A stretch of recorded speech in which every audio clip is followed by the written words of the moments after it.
سؤال برضو من إحدى المستأجرين بيسأل: أنا مأجر محل إيجار قديم وبدفع 50 جنيه، بعد التعديلات الجديدة هيدفعوني كام؟ السؤال ده بيتكرر كتير جدا من أصحاب المحلات والمكاتب اللي متأجرة إيجار قديم، فخلينا مع بعض كده نوضح الموضوع بسهولة.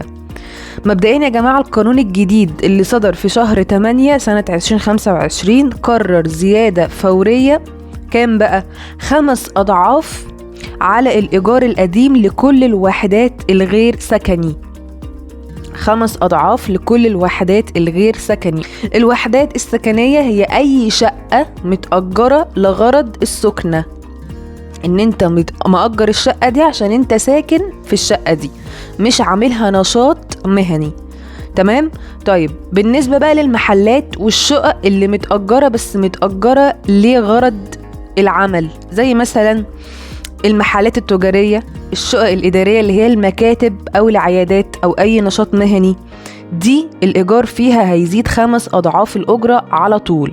طيب نقطة تانية، هل المحلات التجارية والشقق الغير سكني هتستنى برضو نتيجة لجان الحصر والتقسيم عشان توضح هل هي فئة متميزة ولا متوسطة ولا اقتصادية؟ لأ، المحلات التجارية والشقق الغير سكني مش هتستنى نتيجة. ليه؟ لأن القانون كان واضح، قال إن انتي هتزيدي الأجرة بتاعتك 5 أضعاف مرة واحدة. فلو كان إيجار حضرتك في المثال ده بقى 50 جنيه، هتضرب 50 في 5 أضعافها هيطلع لك 250 جنيه.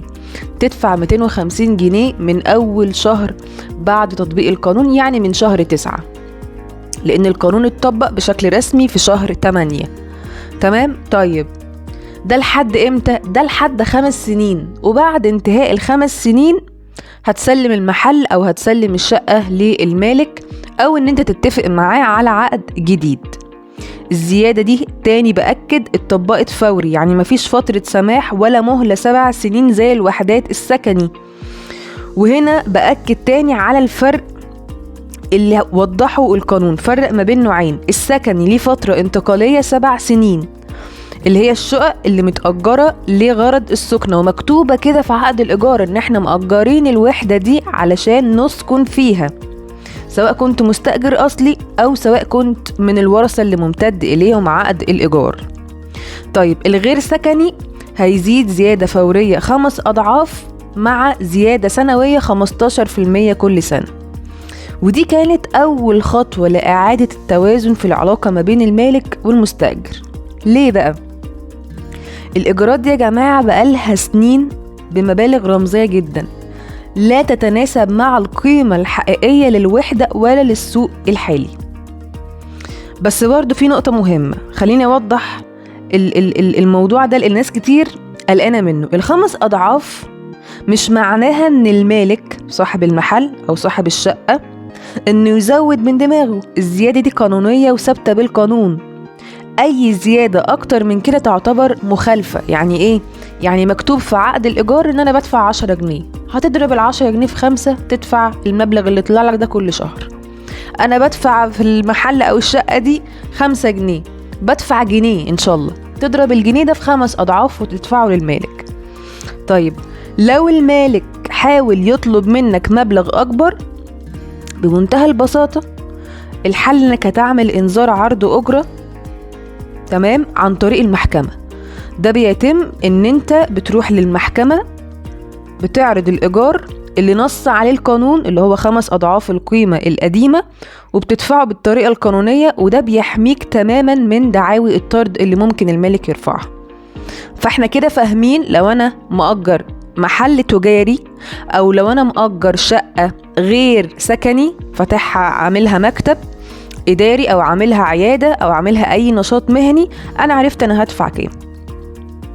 طيب كان برضو في حد بيسأل هل في حد أدنى أو رقم ثابت زي الشقق السكني اللي اتقال إنها 250 جنيه مؤقتة؟